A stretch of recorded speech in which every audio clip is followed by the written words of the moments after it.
Good afternoon, or good evening. Good evening, everyone. Thank you for coming to the annual Provost Life of the Mind series lecture. We're very privileged tonight to have a talk from Dr. Joe Greer. And in just a moment, our Provost, Douglas Wartsoff, will introduce him. Before he does, there are some people that I would like to thank. And the cliche is, without them it wouldn't be possible, but that's the truth, as much as I hate to admit it. The success of this and other series comes from the strong support of people here at FIU and people in the community. So let me begin by thanking Provost Wartsoff, who has been a strong supporter of the Center from its inception and whose enthusiasm and guidance has made a great difference. I'm also very grateful to Dr. Patricia Price, the faculty fellow, university faculty fellow, and Ms. Brigitte Rausch Montoto, all of the Provost's office. Dr. Dean John Rock and Dean Ferdinand Valverde and all of the College of Medicine administration have been particularly helpful, as has Dr. Marin Gillis of the College of Medicine, who is really the driving force, along with Joe, behind the Business of Medicine series. In the College of Arts and Science, Dean Kenneth Furton and the Arts and Science Administration have been invaluable, particularly Ms. Evelyn Perez of the College of Arts and Science Public Relations Department. Dr. Asher Milbauer, Director of Exile Studies and co-sponsor of this event, has been an abiding force in the center from its inception and even before, as has Dr. James Sutton, Chair of the Department of English. I'm deeply grateful to the English Graduate Student Association and to the Undergraduate Honors Society, Sigma Tau Delta, for their tireless support, and I mean that literally because they help move the chairs back and forth to get the room in shape. And to Ms. Julieta Gomez de Mayo, the program assistant at the center, who really does keep it going on a day-to-day basis. Likewise, Ms. Dolores Subdeco, Mr. Neil Hecker, and the production staff, like Sarah Ryan, of WPBT Channel 2 Public Television Miami, that record all of these events and then make them available on the center website. And Mr. Dwayne Wiles of the FIU Alumni Association, as well as Mitchell Kaplan of Books and Books. And I'm particularly grateful to Mr. David Lawrence, who has been an inspiration for the center from before the center began. And I will not go into a long and tedious anecdote, which would be made tedious by the fact that, by the way I'm telling it, but on a very cold, a very early Sunday morning at Coral Bagels, Dave showed me how to put the center together and gave me the contacts to do it. And much of the success, the subsequent success, came out of that meeting and out of his generosity. Excuse me. I'd like to close with just a few commercial announcements. These are all events for which there are posters at the table and near the entrance. And there are some that I would like to highlight. In addition to Joe's talk tonight on the business of medicine, there's been an ongoing series, a very successful lecture by Dean John Rock at the medical school, and a panel discussion on the business of medicine. There'll be another panel discussion on February 13th, what better way to prepare for Valentine's Day, at the Coral Gables Museum, and it features a number of healthcare individuals, including Joe Greer, our speaker tonight, Yolanda Hernandez Suarez of the medical school, Jamie Franco of the business school, and Penny Schaefer of Blue Cross and Blue Shield. And what I think is important, and you'll see this in Joe's talk, is that these presentations are aimed not at an agenda-driven message, but at excavating the complexity of the cost of healthcare and the obligations that we have. The discussions we've had have been very stimulating so far, and I'm sure not only will Joe's talk be provocative and illuminating, but the panel discussion as well. If you like panel discussions, there is another one at, if you like panel discussions in Coral Gables, there's another one at Books and Books this coming Tuesday entitled Representations of Violence in the Cinema. It's at 6:30, and it will feature both academics and local filmmakers talking about, very briefly, about their response to violence in the cinema, and then inviting the audience to participate. We did a similar panel discussion at the Gable Stage in the fall on violence in the theater. It was tremendously interesting, and I hope if you have any interest in film in the cinema or in violence, you'll come next Tuesday. 2 weeks from tonight, Helen Ferre, a local journalist and civic activist, is coming to speak here in GL 220 at 7 o'clock. And finally, finally in terms of our announcements, not finally in terms of what we'll be doing at the center, but the final announcement is Ms. Edwidge Danicott, the Haitian-American novelist, will be giving a talk on February 11th in the Graham Center in room 243 at 7 p.m. All of these events, as I said, the information for all of these events is at the table. If you have any questions, please don't hesitate to contact the Humanities Center or the English Department or the Exile Studies Program for more details. And thank you very much. And now let me turn over the podium to the Provost Douglas Wardsock for the introduction. Thank you, Michael. When we were establishing our College of Medicine, we really decided we didn't want to have a typical College of Medicine. Now, one can't stray very far from what College of Medicine should be, because we have the accrediting agency, the LCME, that looks over everything we do to make sure that we're covering everything that a physician should know when they graduate. And so we have the 6 competencies that other colleges of medicine have. These include things like students getting a firm grounding in medical education, learning about patient care, learning about professional development. But for our College of Medicine, we added a 7th competency, and that was the social responsibility one. And in order to make sure that that competency was fully understood by our students, we created a Department of Humanities, Health, and Society. So when we create a department, or when we look for a dean or for any sort of leadership, we always do a national search, because we want to find the very best people across the country, or in some cases around the world, to lead our departments. And so we did that again for this department, and the interesting thing was, as we did that, all the lines of search sort of just arced back to Miami. And the reason was because we had right here amongst our midst in Miami the person who really is widely recognized as the conscience of the practice of medicine, Joe Greer.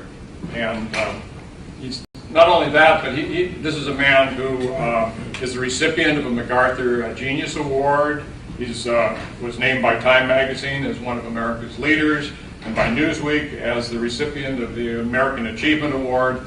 And this was back in the time when those magazines actually had millions in circulation, before the internet had cut into their distribution. He's also been recognized as the Doctor of the Year, the Hispanic of the Year, a Healthcare Hero of the Americas, and the recipient of the President's Service Award. After he became the Assistant Dean for Academic Affairs and the chair of our Department of Humanities, Health, and Society, he was the recipient of the highest civilian award possible, and that's when President Obama presented him the Presidential Medal of Freedom. Obviously, one doesn't achieve all of this recognition without having had amazing accomplishments. Dr. Greer established the Camillus Health Concern and St. John Bosco Health Care Centers. He did this for persons who are homeless, who are uninsured, undocumented, and low income. He has dedicated his life to providing medical care for underserved individuals. He also has many national leadership roles. Among those is chair of the board of the Rand Graduate School. And although the title of his presentation tonight in the series, The Business of Medicine, Reflections of an Activist Physician, in his own life he has reflected much more the humanistic practice of medicine with his great concern for the well-being of his patients. So I'm very pleased that we're able to continue the Provost Life of the Mind lecture series with a presentation by Dr. Joe Greer. Introduction. Thank you very, very much. I figured I'd start off right away and just put it right on the table. We live in a country that has the worst value of health care in the history of mankind, period. We're twice as expensive as the second most expensive country, which would be Luxembourg, and we rank 38th in outcomes. There's something wrong. There's something wrong when we spend twice as much money as the second most expensive healthcare system in the world, and there's 4 Caribbean nations that have better health outcomes than we do, and you can exclude Cuba from those 4 Caribbean nations. What happened to our pride to be the best? Is it just about money? Is it just about margins? Is that all it is? Because there's an inherent conflict between business and the profession of medicine. There's an inherent conflict between business and education. There are certain things in society that aren't measured in dollars. You need dollars to support them and make them work. But they just can't have the same outlook. I'm born and raised in Miami. I was born here, then we went to Cuba. My parents got that all wrong. So I'm in essence a natural-born immigrant. And Miami is not, to quote Dave Barry, as he stated about the state of Florida, the state of Florida and Miami are not 2 words that you associate with the word ethics. We have twice the Medicare expenditures in Miami than we do in the rest of the country. Any other city. Something's wrong. Something's wrong when it became socially acceptable. Not that just that it's done, but it's socially acceptable that a physician refuses a patient because they have no money. Where in any oath is that acceptable? First of all, I don't know if you know this, but if you came to FIU Medical School from out of state and paid full fare, 2/3 of your education are still being paid for by your tax dollars. Nobody applies to medical school and says, I'll only take care of those that'll pay me. Right at the beginning of the first year, we do a thing called the white coat ceremony, of which they take a pledge of social justice. When a young medical student learns to become a physician, learns how to do a procedure, a lumbar puncture, sticking a needle into somebody's spine, an abdominal paracentesis, sticking it right into the abdomen, a thoracentesis right into your lungs, I can guarantee you that person is not the CEO of an international corporation. Most likely it's at a public hospital, and it's an unfunded patient, an indigent patient, who really has no choice.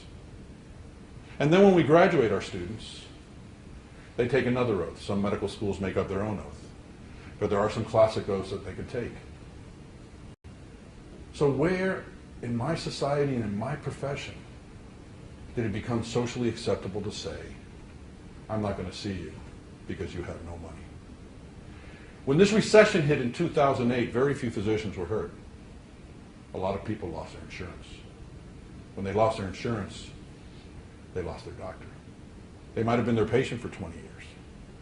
How many doctors put up signs that said, we don't care if you lose your insurance, we'll still take care of you? How much time does it take to do that, to care for somebody you've been caring for years? Because medicine isn't all what everybody thinks of this personalized medicine, genomics, you're going to have your DNA, will know everything. It's about relationships. A person comes to a doctor's office. You have to tell them a story, the reason you're there. And unless you feel comfortable with that individual, that story is not going to come across. One of the things that we do that we learned, actually, when we set up the clinic for the homeless, because we had no money for anything, was we'd go get our own patients in the waiting room, which at the time was the cafeteria. Well, I do that in my private practice too. I consider that just a simple courtesy. When I go to see somebody in their office, they'll come out and get me. Because imagine, look at the system we have. The nurse goes and gets you, tells you to take off your clothes, gives you a gown, which is open in the back, in a cold air-conditioned room. You sit on an exam table and you get to look at signs that talk about diseases. That's really encouraging. Whatever happened to sitting down with somebody to make them feel comfortable that they're going to be okay? Because you read about all these things in the paper, you see all these things in the news about all these diseases and horrible things that are going on, and you fear them, because we're better educated for that reason. So medicine isn't about just technology. Now, I'm a super subspecialist. I'm an internist, a gastroenterologist, and a hepatologist.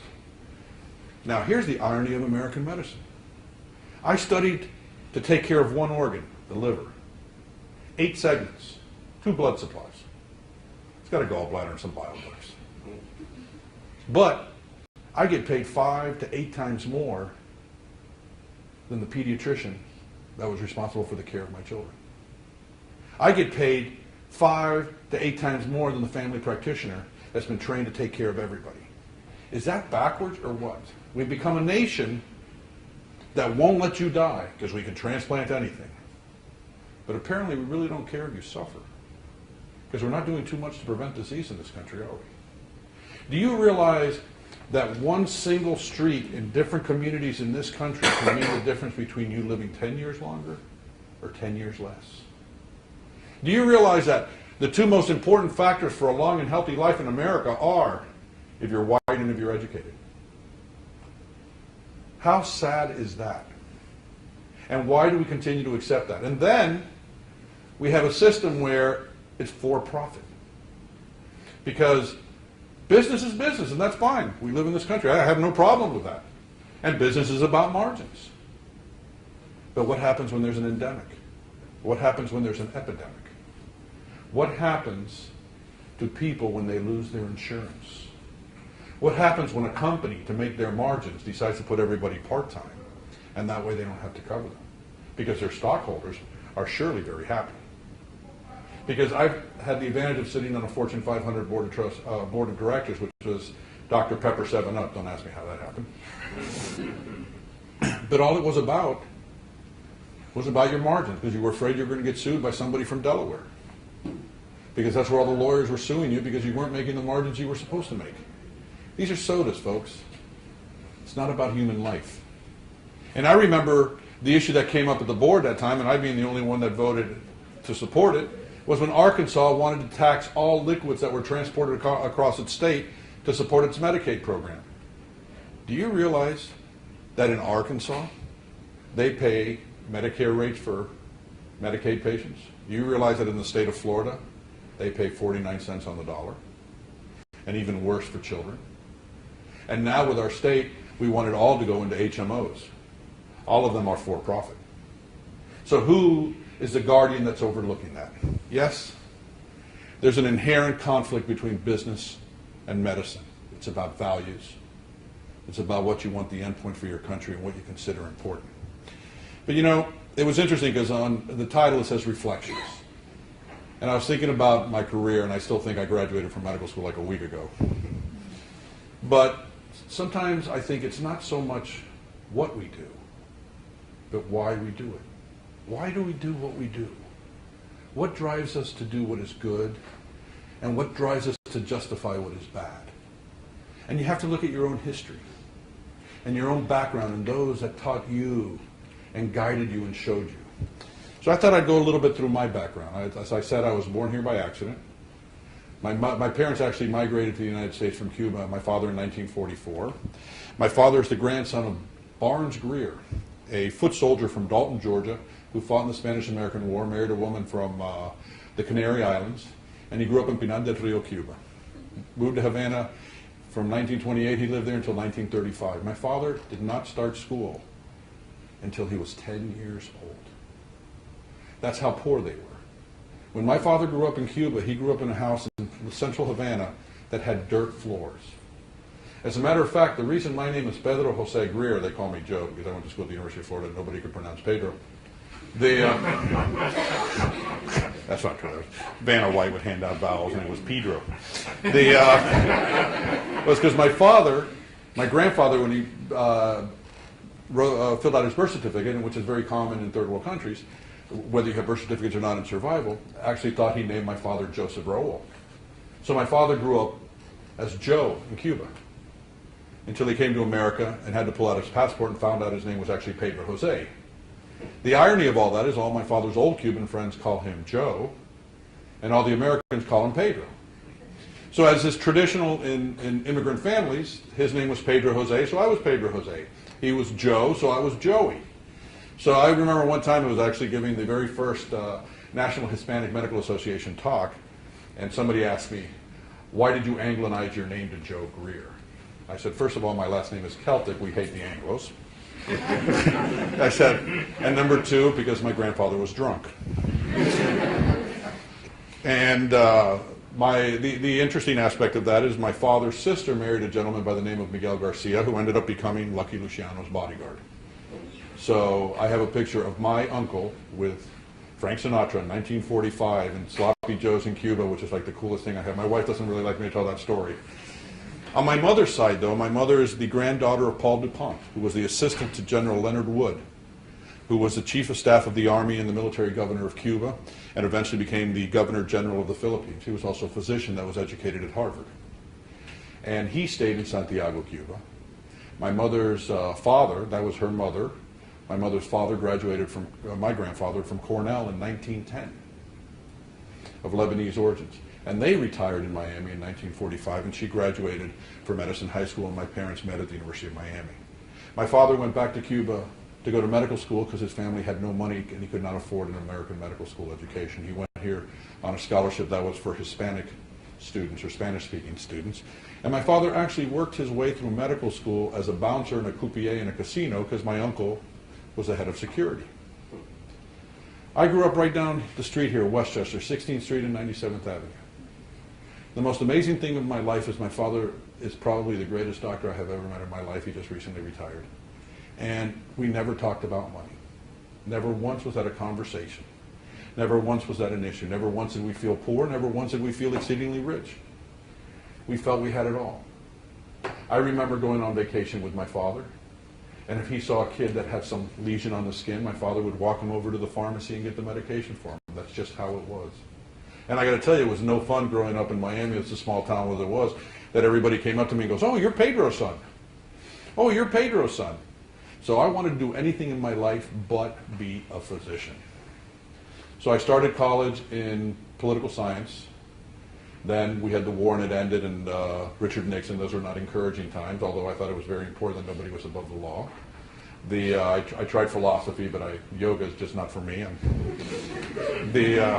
I'm not that smart. And I ended up in chemistry and physics because I liked math. And then as I thought about what I wanted to do the rest of my life, medicine was the only one that fit into, I could live anywhere in the world, I could help anybody in the world. All I had to do was know the language and pass their exams.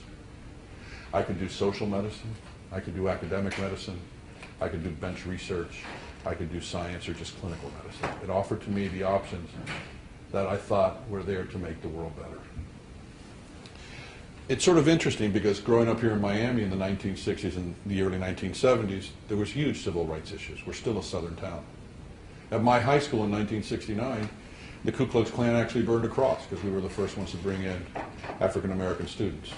Now you can imagine what it's like being a Cuban American kid in Miami and they're telling you Ku Klux Klan, you can't even pronounce that, Ku Klux Klan. And then you're at a Catholic school and there's a burning cross. You want to freak out? That's that. And then I went to play football at the University of Florida, 1974. The Southeastern Conference fully desegregated in 1972. The dorms are still segregated. My name was Pedro Greer. They had no idea what the hell I was. They figured Greer, he's got to be black. Pedro, who the hell names a kid Pedro? And so they put me in the black half of the dorm, and my roommate, Charlie Horst Johnson, who was the largest human being ever from the state of Georgia, just opened the door and looked down on me and said, "Shit. I thought you'd be black." Well, I really didn't know what to do. I didn't have many options. I'm in a hallway, so I looked at him. I said, "It's worse than you think." I said, "I'm Cuban." I said, "We look like them, but we dance like you." And so I learned my two important lessons as a young man. Number one, if they're really big, become their friend. And number two, in a town that's defined by the hyphenations of our names, I am Cuban American. I'm personally Cuban Irish, so I'm Cubish. One small, poor, corrupt Catholic island to another. And that if we go through life and we look for what we have in common and not what we have different, we can make this such a much better place. Revel in your culture. It's beautiful. Because for God's sakes, if we didn't have all these different cultures here in Miami, it wouldn't be such a beautiful city. And if we didn't have all these cultures here, we'd be eating like grilled cheese and listening to John Denver. So there's an advantage of bringing all that to Miami. And do you know that by United Nations statistics, Miami has the highest percentage of foreign-born residents of any city in the world, 59%. That makes us more American than any other city. That is what America is supposed to be. We are supposed to bring people from all over the world and make it work. Sometimes I think I live in an emergent democracy, but we have to make it work. Nobody's going to do it for us. So that's what I grew up with. I grew up marching with Cesar Chavez. I remember sitting down at dinner with my aunt, who had just arrived from Cuba, and asking if the lettuce was picked by the United Farm Workers. She's telling me there's no lettuce in Cuba she's eating, and I'm telling her that people are suffering here. And do you know who the first martyrs of the civil rights and the migrant march were? He was an Arab from Michigan, and there were Filipinos, and there were African Americans from the state of Florida. Now we think it's just Mexicans and Guatemalans. It's the people that are poor. It's the people that had nowhere else to go because they weren't offered their education. That's what I grew up around. I grew up around a time here when I was in high school. When I got back from college, it was still that way, that if you were African American, you were not allowed over the bridge into Miami Beach without a certain ID. This is the 1970s, folks. That shouldn't be happening. That's totally unacceptable. So when you grow up and you see these injustices and you have parents that talk to you about the way things should be, and you're brought up strongly with the aspect of social justice, then that's what you have to do. And if you are allowed to be in a position of power, which means you've been educated, and each and every person that's educated has a position of power, and those that aren't educated maybe have more power than we do because they might have more knowledge. But if you're in that position and you can do something, you have an obligation. You have an obligation because that's what you're supposed to do. So as a physician, how can I not do these things? Because there's things you remember in your life. One of the great things I remember in my life is getting my wife to say yes to marry me. That was 32 years ago. She still thinks I have earning potential, but that's the birth of my children. When I was in medical school, my little sister, who was studying special education up at the University of Florida, wanted to spend her 18th birthday with me. Well, she never made it. She was killed in a car accident on the way down. Now you can imagine how you would feel. The only male in an immigrant family, it's your little sister, and she wanted to spend her birthday with you, and she dies a week before her birthday in a car accident. As devastating as it was to me, imagine what it was like for my parents. And I can't even think of that because I had children. And at that moment as a medical student, all I could think about was, why is God doing this? And being brought up in the Catholic Church and having gone to Catholic schools, I questioned God. I didn't understand why that was going on. But God had just given me the most important lessons I would ever learn as a physician. What it feels like to lose somebody. That feeling you have, not when you're given bad news, but when the person you love that's sitting next to you hears the bad news and you're going to lose them. That taught me that every time I have to step into a room and tell a patient something or their family, the sensitivity with which it has to be done. I know the anger that will be felt by the person, not at me, but at the message that I'm sending because they're about to lose somebody. And not only that, when I went to my sister's funeral, a busload of elderly showed up because she used to volunteer her time there in high school. And I later found out, years later, that she used to volunteer at Camillus before I even knew what it was. So we named the clinic after her. Those are the things in life that happen. Some are tragic. Some are things you observe on television. Those are the things that form us and make us say, if there's an injustice, if there is a wrong, we have an obligation to make it right. What is your threshold for a moral injustice? Did you ever think of that? When do you say enough is enough and not walk away? Because you're in this position that can do something that can make a difference. So all these things happen. And because that happened to my sister, I made a promise to God that if I ever got the opportunity to be a physician, I never wanted to let anybody die or suffer alone. Now there's a problem when you make a promise to God. Where are you going to hide? Well, I found City Hall because apparently God doesn't go there. But that's a pretty lonely place, so I sort of stayed away from that area. And one of my first patients I had when I graduated medical school and started my internship at Jackson Memorial Hospital, the largest and busiest hospital, and it's a shame what it's going through when you take an institution like that and let it go through all the crap that it's going through and all the different things, and so many people depend upon it just for survival. And the first patient I had was a patient in the intensive care unit who was dying of what we call miliary tuberculosis. Miliary TB is metastatic tuberculosis. It's not just in the lungs, it's in all your organs. And this happened to be a man that was there. We had him intubated in the intensive care unit, everything going for him, all the machinery, adjusting all the buttons. He had a name tag that had his name, his date of birth, which didn't quite correlate with him. It appeared to be a much older man than the date of birth gave, but tuberculosis will do that. And it said no address. No address meant that fire rescue found him on the streets. I guess living on cheap wine and chicken scraps will age you pretty quickly. And I had made that promise to my sister that I didn't want anybody to die alone. And if that man is there, we know at the very least he has parents, maybe siblings, perhaps a spouse, a girlfriend, maybe children.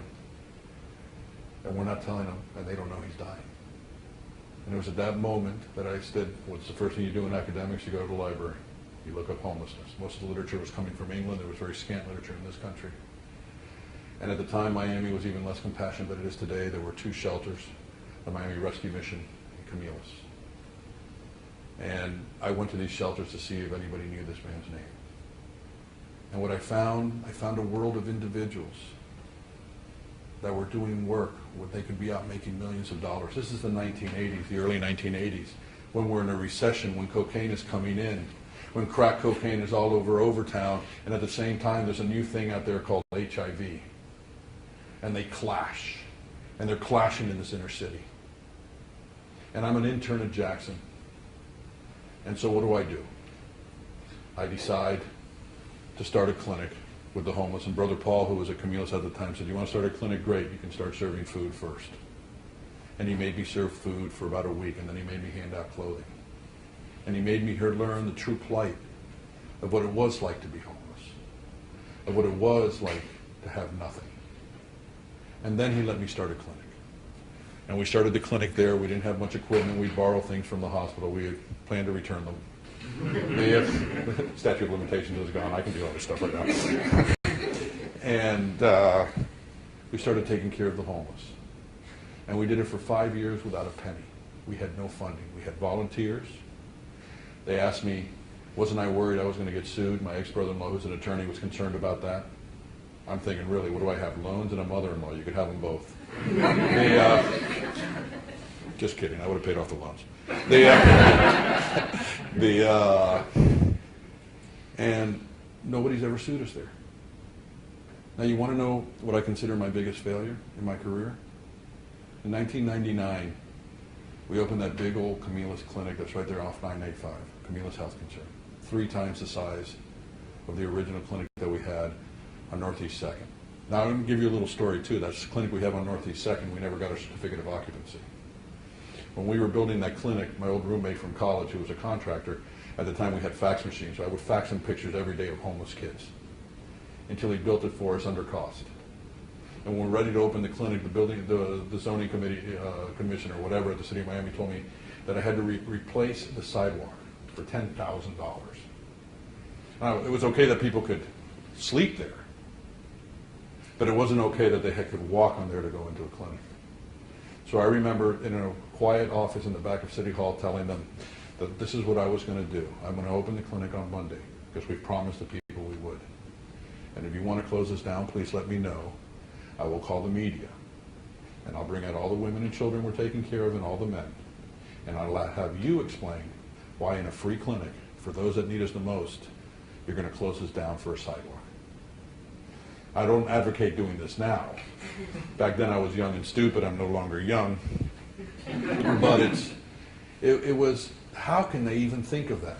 And then they built the first Miami arena before the second Miami arena, 2 blocks away. And there was a city commissioner that wanted to arrest the homeless on the night of Heat games. Arrest the homeless. This is a city that when the Pope came to visit us in the 1980s, the city of Miami arrested the homeless. Because God forbid a religious leader should see poverty in a city. What is wrong with that picture? And I remember when I had to go speak in front of the city commission, I said, listen, I'm a competitive fellow. I played high school football and a little bit in college, and I said, the team's like 1-13, arrest the damn coach. Leave the homeless alone. It just made no logic to me. Plus, I think constitutionally you couldn't do that. From there, I got to have many experiences. The first one working at a national policy level was under Bush Sr. when I worked with Dr. Lewis Sullivan and a little bit with Jack Kemp in housing. And I had a great experience with Dr. Sullivan, who was a true doctor's doctor. And it was interesting because knowing that I had no future in politics, and my wife telling me that if I ever went in front of a Senate confirmation hearing, I would embarrass our family for generations to come. I remember when he was the very first national physician to say, we needed more minority physicians. To this day, the AAMC, the American Association of Medical Colleges, had a thing that said 3,000 by 2,000, to have 3,000 medical students in this country of underrepresented minorities. Well, folks, it's 2013. We're up to 2,100. We're not even close. 75% of American medical students come from families that make $250,000 a year or more. There's something wrong with that picture. And when he said we needed more minority physicians for minority areas, he actually was right, because minority physicians will tend to go back and work in areas they came from. But I did raise my hand and said, Ekomi, my name is Pedro. I said, does that mean I get the barrio? And John Smith III, he gets Wall Street? That's his barrio? Shouldn't we be a profession that takes care of people without prejudice? Without prejudice, period. Whether for anything, for color, for gender, for lifestyle, for disease state, for anything, without prejudice. Yet we become a profession in this country that socially accepts not taking care of a patient because they have no money. Not that all physicians do that, but nobody's standing up and complaining like we should be. Then I worked with Clinton in the Clinton administration during the health reform, and then Secretary Shalala had offered me a couple positions, which I didn't take. I'd be a horrible politician. But the mistake in what we do in policy in this country is the question that we ask. We ask the question, how do we make health care cheaper? Under the Clinton administration, and I'm one of 4 Cuban Democrats, we meet in a phone booth right there on 8th Street in the back. It's the economy, stupid. How do we make health care cheaper? And it was during that time that the Republican governor, Pataka of New York, then decided to let hospitals become for-profit. And they became bigger corporations. The motivation changed. It was just about the economy. See, the question was not, how do you make health care cheaper? The national question should have been, how do you make people healthier? And if you ask that question, then you begin to realize a really important fact. The healthcare system is nothing more than a small little bit player in the health outcome of a nation. What changes the health outcome of a nation? What the provost is doing here, educating. what Dave Lawrence has done his whole life and has now devoted his life to early childhood education, what Hart Mogul does with the United Way and social programs. 85% of diseases in this country are caused by non-biologic factors, which we call social determinants. But we don't teach that in medical school. We do here, and we emphasize it here. Because if our doctors are going to become the policymakers, they need to understand what the causes are. And if I were to blame anybody for the state of American medicine today, I would blame us, American medical educators. We're the ones that accepted them. We're the ones that trained them. We're the ones that set them loose. And we focused incorrectly. It's a whole other lecture about Fleckner from 1910, of which he was originally brought in to look at American medical education because medicine was at the time too interested in money. I'm glad we shook that off. Of course, his report came out to be a bit sexist and a bit racist, that women shouldn't be doctors and 5 of the 7 black medical schools should be closed, but everybody ignores that part of it. Do you realize that today we require a student to take more chemistry to apply to medical school than it does to apply for a PhD in chemistry? And ask any doctor to recite the Krebs cycle, and they can't do it. Ask them to spell Krebs, and they can't do it. Why are we doing that instead of emphasizing things like anthropology or the liberal arts so that a doctor can communicate with the patient? The science is vitally important, but medicine is about communication. It's about relationships. It's about making somebody feel comfortable. It's about letting somebody have enough confidence in you that if you do have to give them bad news, you can work your way through it with them and with their families. So all these things have influenced my life. And I still hope that one day I'll be half the doctor my father is. That I can be just what a doctor is. A person that cares for somebody. A person that's empathetic, that's compassionate. A person that cares more about your health than they do about their income. That's what I think American medicine should be. That's what I think the medicine of the world should be. I remember in 2008 when we first put out our Obama sign in our neighborhood, the only one, by the way, and my neighbor across the street came knocking, a little upset, said, "I can't believe you're for socialized medicine." I said, "Wow, that's a jump." So I talked to him about all the different policies and calmed him down a little bit, and as he was walking away, I said, "By the way, I am for socialized medicine." But I figured I'd wait till the end of the conversation to let him know that. And it's a matter where we have to pay doctors appropriately. I get paid for the number of colonoscopies I do. Not whether they're indicated, not how well I did them, but just because I did them.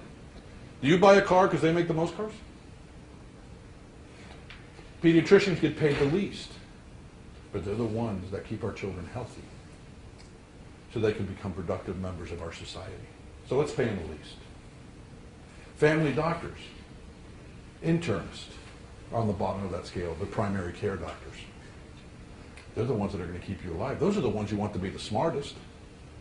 I'm still trying to figure out why you have to be so smart to be a dermatologist. Must be because you can open up a spa.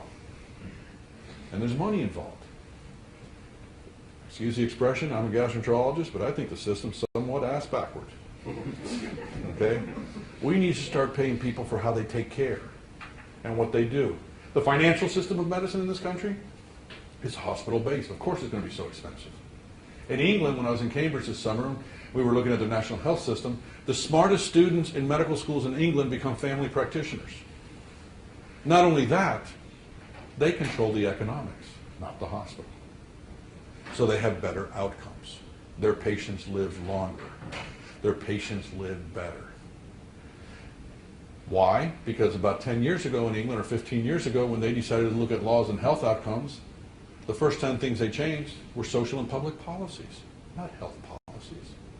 They were smart enough to see what it was, because they wanted a healthier nation. And as much as we complain about their system, they're pretty damn proud. Look at the Olympics. I've never seen so many hospital beds in the middle of a field in my life. So they have a pride in their system. And then the greatest thing in my life happened after all those other things I said, getting my wife to marry me and my children, growing up with my parents. FIU opened up a medical school. It opened up a medical school with the foresight of the leadership, John Rock, the dean, and we sat down actually in an Italian restaurant and we talked about what we wanted to do, and the green light after all that, and I was offered a job. And it was funny at first because we have strands now, which are the 5 different 4-year-long courses. I'm in charge of one of them called Medicine Society, but at the time they called them themes. And so the odd job offer he first gave me was, I want you to be a theme director. And I'm thinking, wow, what is it, like Italian night? I can do Cuban or Irish night. I hadn't seen the system. But anybody that visits this medical school, the first thing they come about saying is, wow, everybody's happy there. We're not the richest, we're not the biggest, we're the most innovative, and we have the greatest minds working there, and it's such a pleasure and an honor. In the Department of Humanities, Health, and Society, which I have the honor of chairing, and I'm definitely not the brightest one there, 2 of our 3 chiefs are PhDs, not MDs. For God's sakes, if the disease is caused by a social cause, shouldn't the answer be social? And not only that, ours is the only department that's actually housed where the students are in class every single day to show the importance of that position. Who do you get housed like that in most medical schools? The chairman of neurosurgery, of orthopedic surgery, of the most eclectic subspecialties that you can imagine, because those are the ones that make all the big bucks. And the other unique thing is we have educators. Medical schools in America have taken a horrible transformation. They're either about their medical center or making money and about research. They're medical schools. And third in the priority list has become education of the student. The faculty's unhappy because they have to do so much clinical time to catch up with their salaries. Our faculty in family medicine sees patients in the neighborhoods that we take care of. Opelika, Miami Gardens, where 60% of those households make less than $30,000 a year. Where in one part of Opelika it has the highest rates of metastatic breast cancer in women under the age of 50. Where over 60% have no health insurance whatsoever. And you know what? By getting these teams and working with the School of Nursing, with the School of Public Health, which also has social work, the School of Law, Peggy's here, which has resolved so many of the issues for our patients, we've been able to reduce the rates of emergency room usages in the families we've been taking care of from 61% to 26% without intervening medically, without one medical intervention. Now, are there medical problems out there? There surely are. But what have we found out? And Dr. Brewster, Lou Brewster, who's a star, who runs our policy and community development, who's out in the community with over 90 partners. In one of the community meetings we had about a month ago, I heard probably the greatest thing I've ever heard was a woman from a faith-based organization that's part of our community partners stood up and told Dr. Brewster, said, Dr. Brewster, the greatest thing that FIU has done is if you leave tomorrow, we know our resources and we know how to survive and we know how to make it better. It's not about us being the paternal figure out there. It's about us being a partner in the community as a university and doing what not just a public university is obligated to do, but that which we are all able to do. Excuse me. The great advantage of being a physician is who you get to meet and what you come across. 14 years ago, I published a book called Waking Up in America because I was born here by accident. And I want to just finish up with a couple of stories because they were important stories in my life. It was a Tuesday night at the clinic when a young woman in a tattered red dress came in. She was about 25 years old, but she seemed a lot older. The lines of her battle-weary face barely concealed beneath a smudge of stale makeup, her soiled clothes a swath of spandex, told her story of her hard life on the streets. Her eyes revealed her turmoil. Whatever her story, at the very least, she deserved a bath and a rest. That night I was working with 3rd and 4th year medical students, and I sent Carlos, a 3rd year student, into exam room 2 where she sat weeping. Within minutes, the student rushed out of the exam room. Dr. Greer, Carlos called in a hurried tone. I can't get a history out of her. I don't know what to do. What's the problem? I said. He goes, I don't know. She's crying like a baby. I can't get her to talk to me, Carlos replied. What's your guess? I said. Physical, emotional, psychological, drugs. I insisted, giving him a signal to follow me. He goes, I don't know, he repeated more urgently as we walked towards the exam room, opening up the chart. Said she's been here once before, some derm skin problem, he said. No history of psych problems, noted. He goes, but she does smoke crack. He said, must be the perks of prostitution. We stepped into the exam room and we found a desperate woman. She was trembling. I extended my hand to greet her. You see, as physicians, we not only hear very personal stories, we touch other human beings. That's something that has to be done with the utmost respect. We're here to help you. Do you hurt somewhere? I asked, gently nudging her elbow to give her a sense of stability. She was full of tears, gasping for air. It hurts down here, she said, between sobs, holding her lower abdomen, doubling over.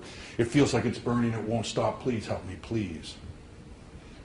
The nurse and I, we let her calm down a little bit. And then we laid her down and I examined her.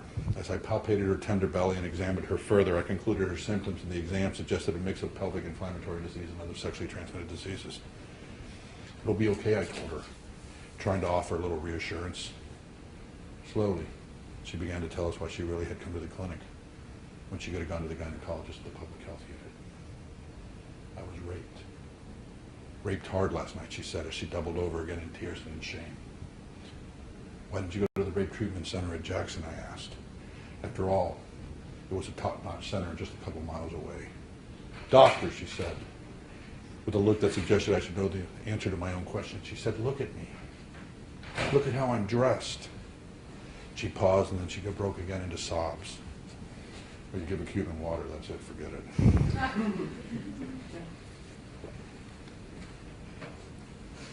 Look at me, she said, look at how I'm dressed.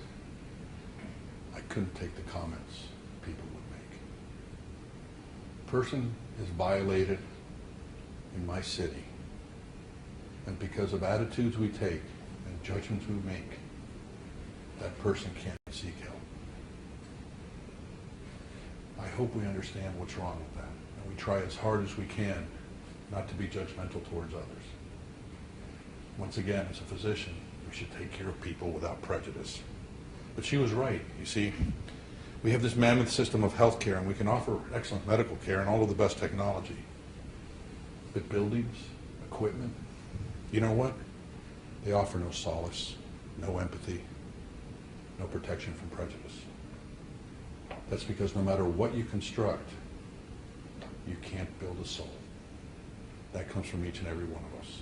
And each and every one of us in the positions we are in life, whether it's as a student, as a professor, as an employee, as an employer, you have to understand there's things that have gone on in people's lives that you don't understand. And no matter how tired you are, you better have the know-it-all to be sympathetic and empathetic to somebody next to you. You know, the story that I'm going to do now, and then I'm going to end it up, it's a quick story. It was one afternoon around lunchtime, and I walked into the clinic with a sandwich. I greeted the patients in the waiting room and walked over to the pediatric area. In the old clinic, we used to have a ped area with a glass window so that the mothers, we'd have kids, volunteers taking care of the kids so the mothers could take a break. And where I found a mother with 3 of her children. They told me they had just come in from the Salvation Army, and her youngest child caught my eye. He was 6 years old, a little boy with a sweet smile. I offered him my bag lunch, which he graciously accepted. He took the sandwich out of the bag and he split it in half. He took 2 bites out of one half, and he slipped both parts back into the bag. Then he carefully folded the bag and put it in his pocket. Why'd you do that, I asked him. Why would a hungry child, a homeless child, take food that's offered to him, take 2 bites and put it away? Now, I've gone to college, gone to medical school, have 3 postdoctoral fellowships. I've gotten to meet like really smart people in my life. I've been taught by Nobel laureates, of which I had no understanding of what they were saying. And there's a homeless child. Can you imagine what it's like to be a homeless kid? Can you just imagine? I remember one time a little girl came in and she had a Winnie the Pooh t-shirt on, and at the time that was my daughter's favorite character. And she had a Cuban father and a Mexican mother, and they were homeless, living in a car. And she was about 9, 10 years old, and all she talked about was one day she wanted to be a doctor. And I was there encouraging her. And let's be realistic, folks. Do you really think she's going to get SAT scores that will get her into college? Where's she going to study? Where's she going to study for her med camps? How's she going to get the money to pay for medical school? Aren't we a country of opportunity, of equal opportunity that's supposed to offer for everybody? And they aren't taking care of this little girl with these dreams. And you know what it's like when you're homeless? Huh? You live in a shelter. And if you have a bad day, it's a shelter dinner. They're charities. Everybody eats together. And if you think you're frustrated as a kid, how do you think your mom feels? Because statistically, it'll be a single mother. And you know what? Whatever they wear is whatever we don't like, because that's what we donate. Nobody donates what you like. You donate what you're done with. And one year we asked the kids what they wanted for Christmas. And you know what they told us? Socks and underwear. Nobody donates socks and underwear. Wasn't it Socrates that said, question assumptions? Maybe we should start questioning them just a bit more. And I looked at him, I said, why'd you do that? And his reply stunned me. It's for my brothers, he said. He was hungry, but he knew his brothers were just as hungry. God has allowed me to study medicine, to explore the depths of disease and its treatment. He's given me brilliant professors and inspiring mentors. He has opened the tombs of healing and placed in my hands the most precise instruments of modern technology. And on any random afternoon, God has extended his most remarkable postgraduate opportunities. He's allowed me to find him in the gentle lull in the city of Miami, under a bridge in an emergency room, in the waiting room of a neighborhood clinic, in the wisdom and humanity of a homeless child. A homeless child, 6 years old, with no education, taught me more than any professor I have ever had. And every single day, I try as hard as I can to be that 6-year-old child. And I don't think I'll ever make it, but I keep trying and trying. So, now what? What are we going to do? There's the Affordable Care Act. There's the state of Florida, with the wisdom of our leadership in Tallahassee. And the idea that it's all just about business. Well, it's not. It's about education. It's about housing. It's about opportunity. It's about justice. That's what America is.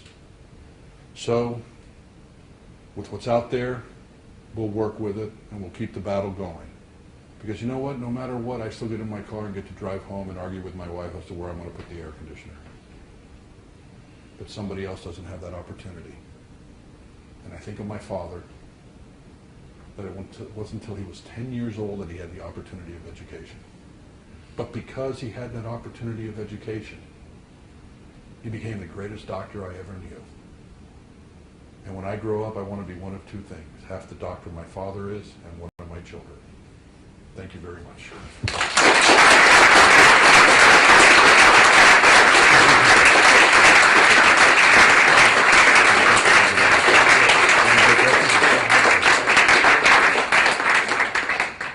Joe, thank you very much. That was a marvelous talk, very moving, very insightful.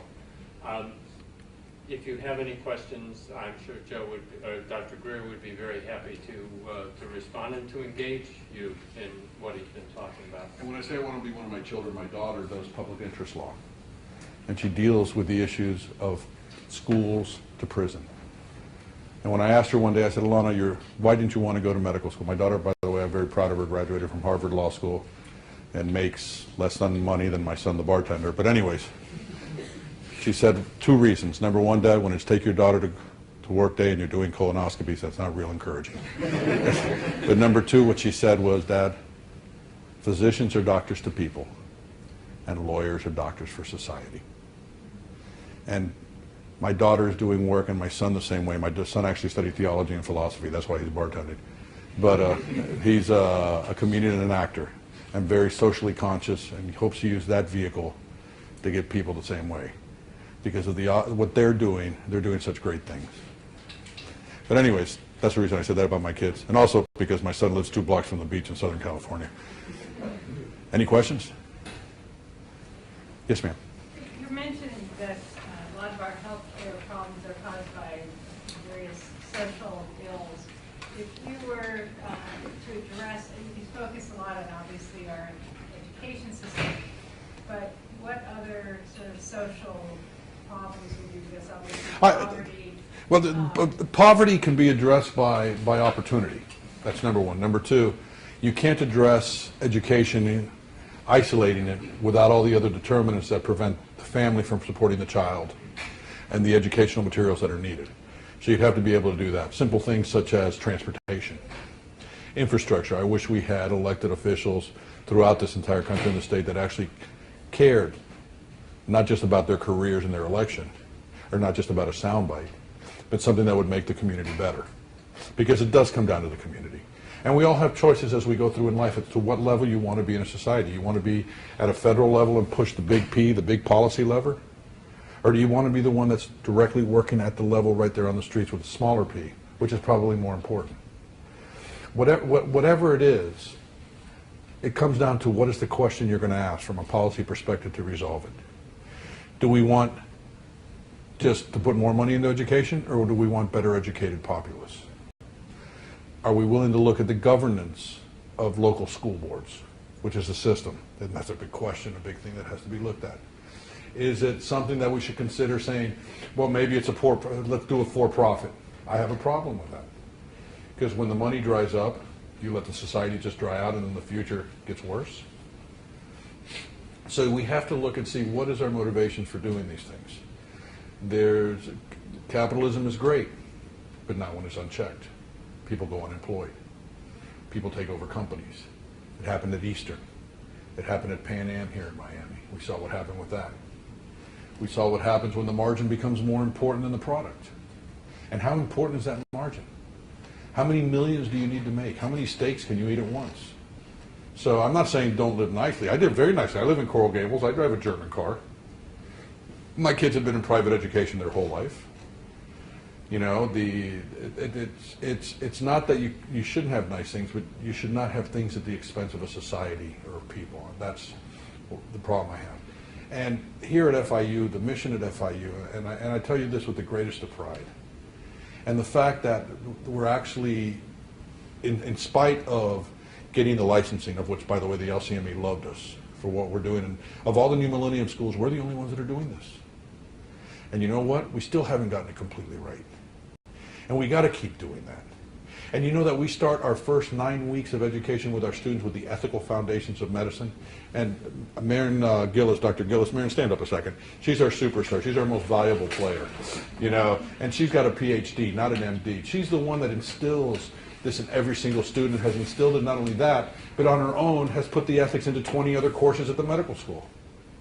Because it doesn't stop there. She understands that what she's doing is producing these critical thinkers. We're teaching them scientists, she's teaching them to be critical thinkers, to go out into society and to make the right choices. And Peggy with the law school, she has a law school clinic, which they go out there and we have these families that Medicaid is willing to dump, and they get them back on Medicaid, and they take care of all their legal issues. Because when you go into a household, they aren't going to tell you their main problem is medical. It's foreclosure, it's employment, it's safety. Immigration. It's all these different issues that are not medical. But if we're the first ones there, should we be there to resolve all these issues with them and then make them healthier? For God's sakes, if we could drop the rates of ER usage by over 50% without even intervening medically, you'd figure somebody would figure that out in either Tallahassee or Washington. So we're going to keep trying to do it until we get it right as we can. But society changes. There'll be a new drug. There'll be a new virus. There'll be new things out there. And we have to be flexible enough to train our physicians for the future to be able to do that. And so the education to me is the main thing, but it's all the supporting factors around it. Just because you bring a kid into a really good school and then you send them to an environment where there's no electricity or there's no water or they can't go out and do any exercise, there's no appropriate diet, there's a problem. But we can do it. That's the beauty of this country. There isn't anything that if we put our minds together we can't resolve. Except the Dolphins in a winning football season. But that's, nobody has been able to resolve that since '72. Any other questions? Yes, ma'am. So, Dr. Goulet, thank you so much for sharing your very deep thoughts and your experiences. I'm wondering though, this audience, I believe, will probably have very few doctors in this audience. When you share these thoughts with an audience of doctors, your age, your peers, your movement, what's the response? How do they react? I don't get voted the most popular person in the room. That's number one. At one talk of which Dave Lawrence, who is one of my dearest friends and also one of my great inspirations, before the 2008 elections, the president of the Dade County Medical Association accused me of being only half a doctor because I was in academics. If you remember that correctly. And the reason that he couldn't see patients for free was because the quote-unquote, as inappropriate as the statement is, the girls in my office asked for a raise on an annual basis. Now I want to let you know that in the green room before we went out to talk, the same physician asked me, or told me, that in his endoscopy center he was making an extra $20,000 a month. So you can see the irony that I see in all this and the lack of sympathy I feel. Do you realize that 45% of 1%ers in this country are physicians? 45%. That was a New York Times article about a year and a half ago. If you're in the top 1%, you have a moral obligation. For those that have much, much is expected. And I don't begrudge them having their Porsches. I said, look at it this way. If you have a Porsche, you can help those in need even quicker. But, you know, don't tell me you're going to have that at the expense of somebody else. So. Joe, what's your sense of optimism about the Affordable Care Act? I'm optimistic because more people will be covered.